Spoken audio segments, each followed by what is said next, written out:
what you gotta say, but don't play. Say what you gotta say, but don't play. Say what you gotta say, but don't play.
So I ended up coming to Dollar General real quick. I like retail therapy when I'm going through something, but really God told me to move. Like, I was in the bed, I was laying down, I was chilling, and God was like, get up and go get a new notebook. So that's what I did. I got 2 little poster boards for me and Kamaya to do a vision board. I got a pot for a plant that I got at home that needs a bigger pot. And then I got some air freshener for the pet room. And then I got some putty and some chalk for Kamaya to play with. And then, like I said, what I went for, I got me a notebook. So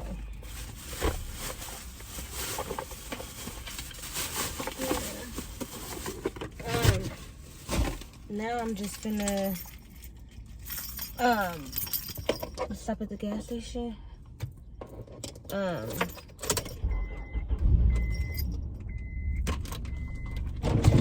Stop at the gas station, go home, then get Kamaya from school.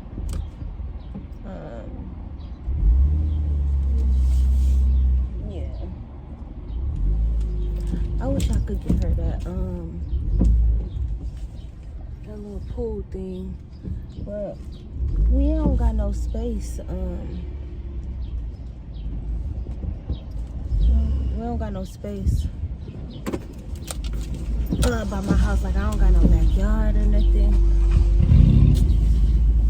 And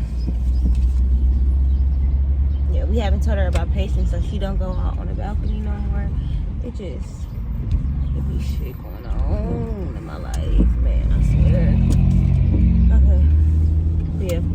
Anyway, I'm headed to the gas station now to put the rest of the money in my tank, grab a blunt, and then yeah, I'm going back to the house. So I'll see y'all later. What is up, you guys? It's your spiritual fairy godmother, and I am back. Okay, except for I am not back with another vlog.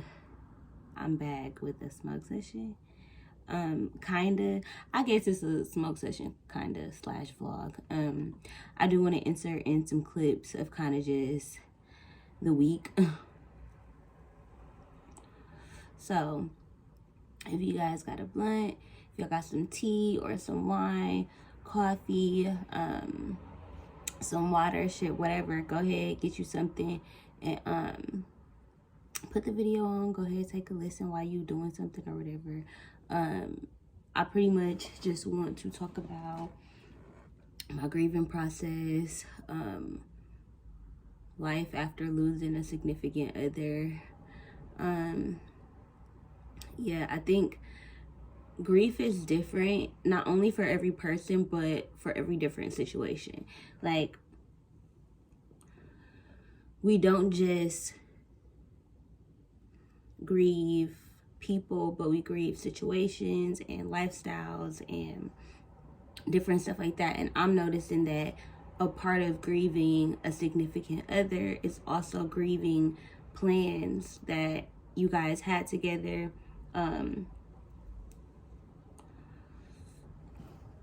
a life that maybe y'all saw with each other.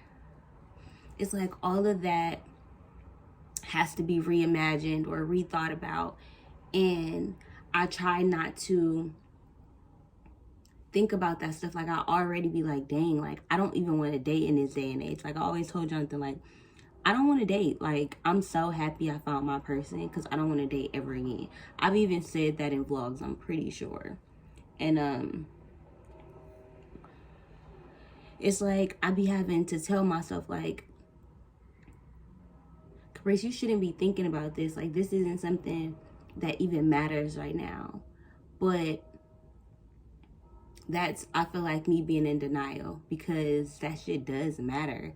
Like, in losing Jonathan, a part of my grief has been me realizing all the things I loved about him, like all the things I really appreciated about him, all the things I was maybe blind to,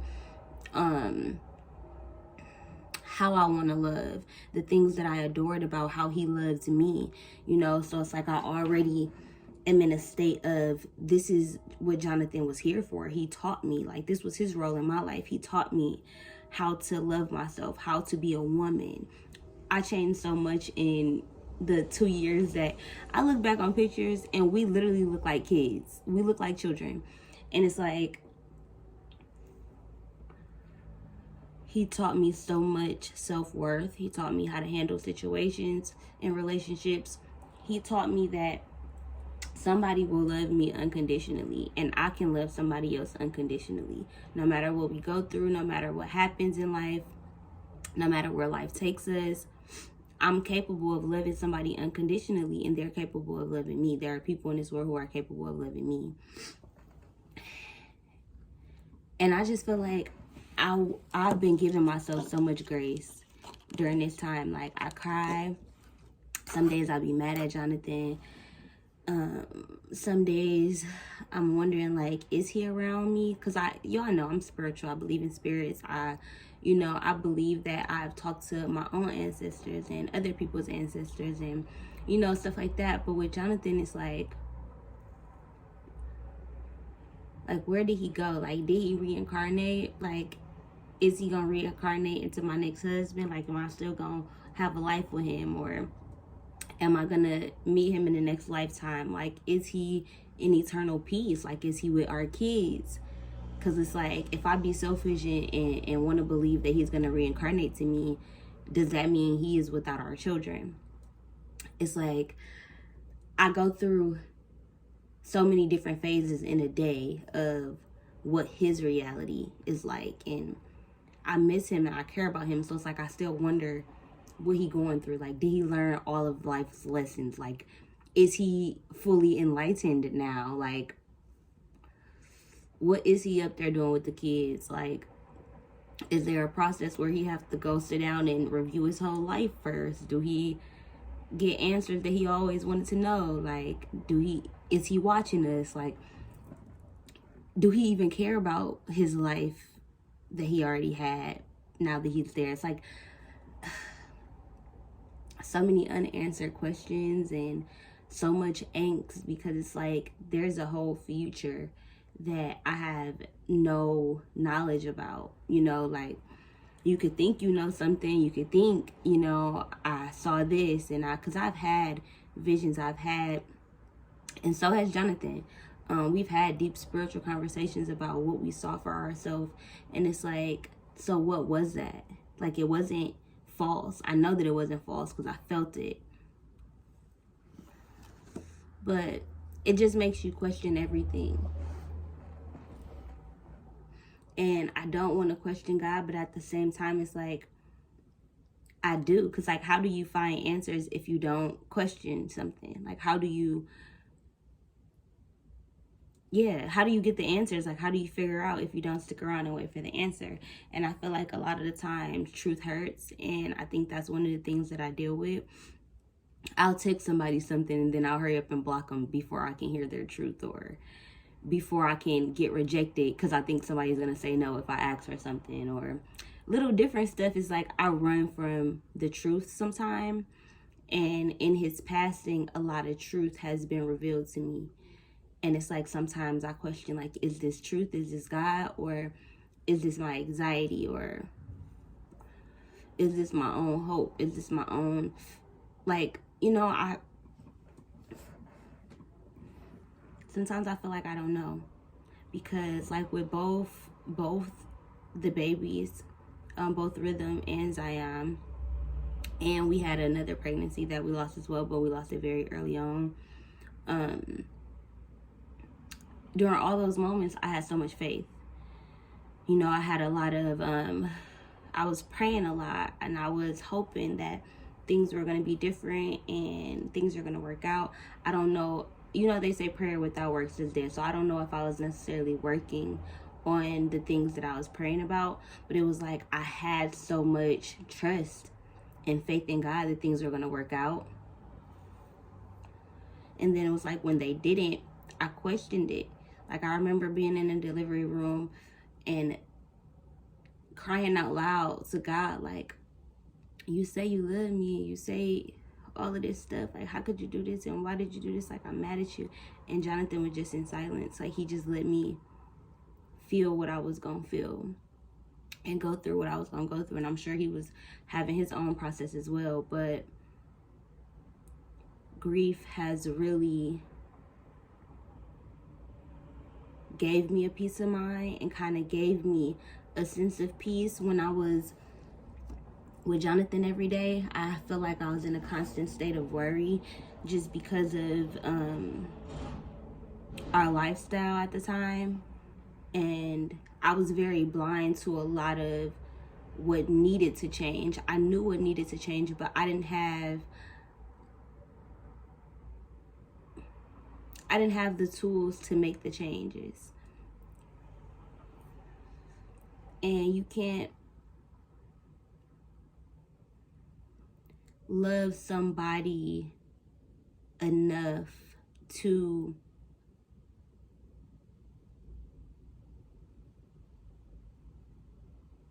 make them love them, if that makes sense. Like, Jonathan couldn't love me enough to make me make the changes I knew I needed to make, and I couldn't love him enough to make him make the changes he needed to make. You have to have some kind of love and drive and motivation and relationship with God within yourself to really make changes and make movements and live the life that you want to live. And I think Jonathan had just lived a really tough life. And when he passed, it was like I was in a bubble for so long at the hospital, like a whole week. Just family, close friends, people who really, really loved him. And then it was like, as soon as the news broke, I don't even know who broke it first or what happened, but I just remember it not being his mom. And his mom wanted everything on social media. So I was like panicking, and it was like people was reaching out to me like as soon as it happened. And it was like I was snapped into reality. Like,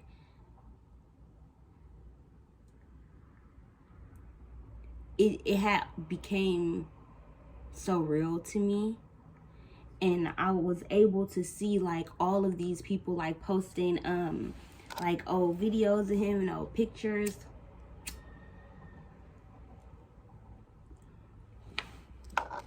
And he was so happy. He was so happy in all the pictures and videos. And I went through questioning myself, like, well, why, you know, like, our videos not like that. Like, our videos are always us laying in the bed and sad, or getting over an argument, or having sex, or I don't know, like him always recording me. And I was analyzing all the videos. I'm like, dang, he always telling me he love me. He always kissing me. And I don't always say I love you back. Like, it'd be like, I'd be talking about something else and he'd be like, I love you. And I love you. And it's just, I don't know.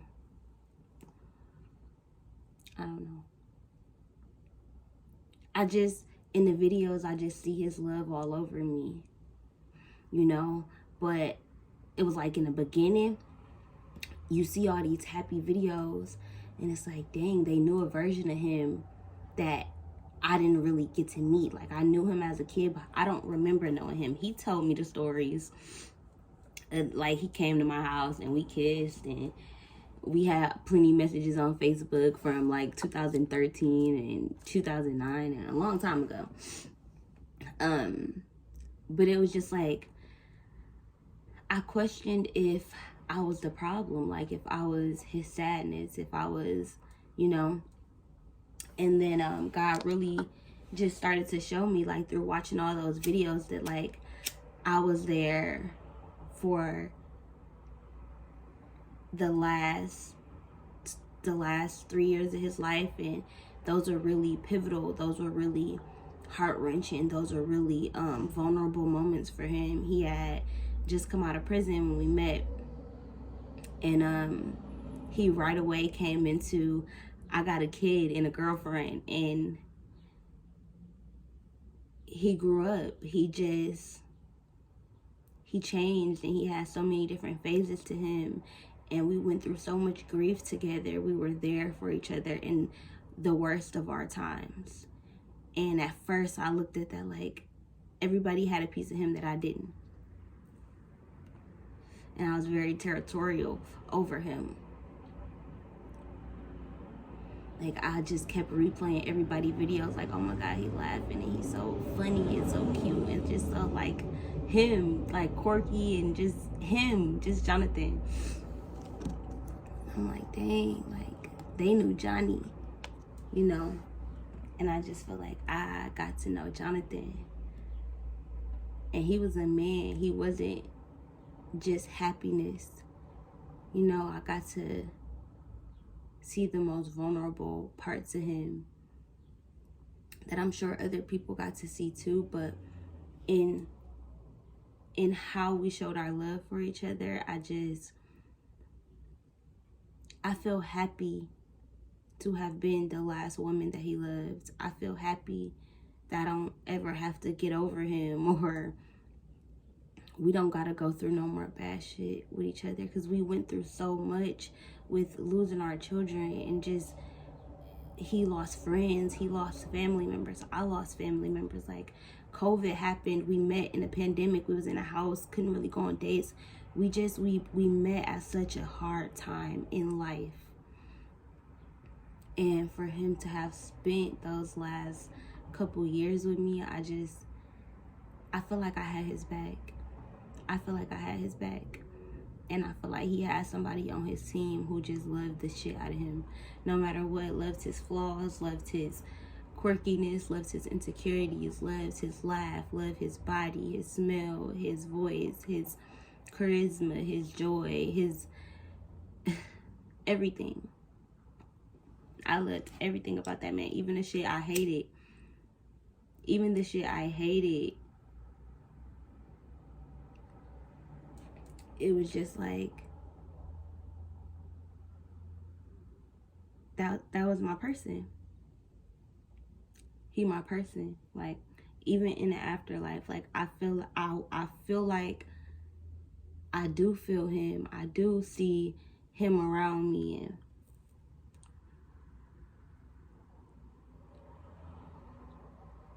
grief just feel like it's never ending. It just feel like it's gonna keep going and going and going.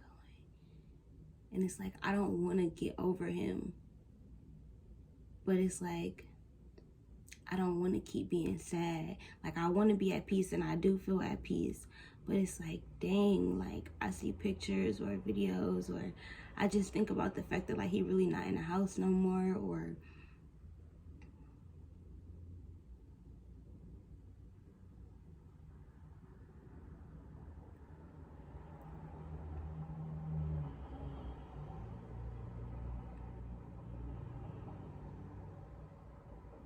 I just be like, dang, man.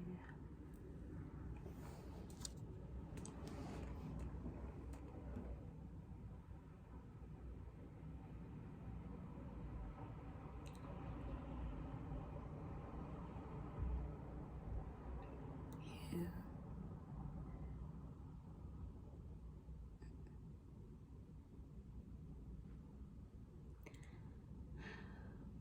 That's it, y'all. I think I'm gonna go ahead and get out of here. I don't know if I'm gonna end the vlog here. I think I might insert in some more clips of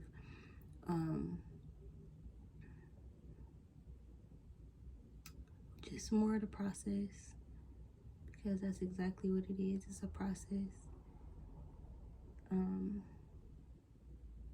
But I thank y'all for being here, part of my journey and a part of my process. And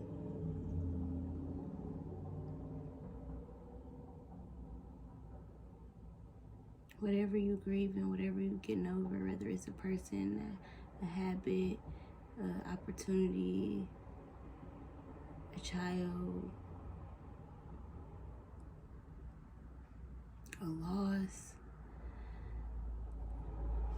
disappointment,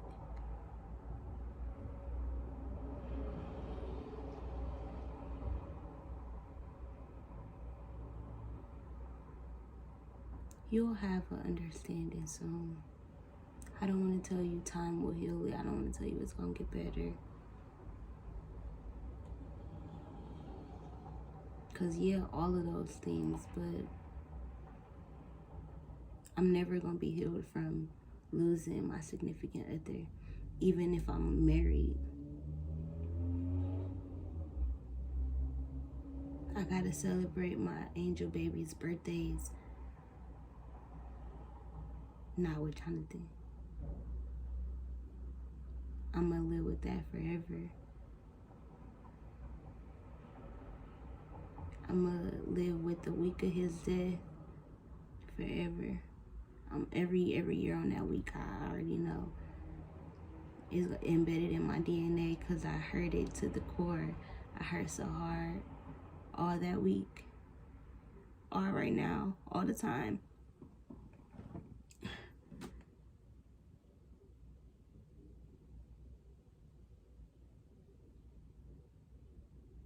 This shit hurt bad.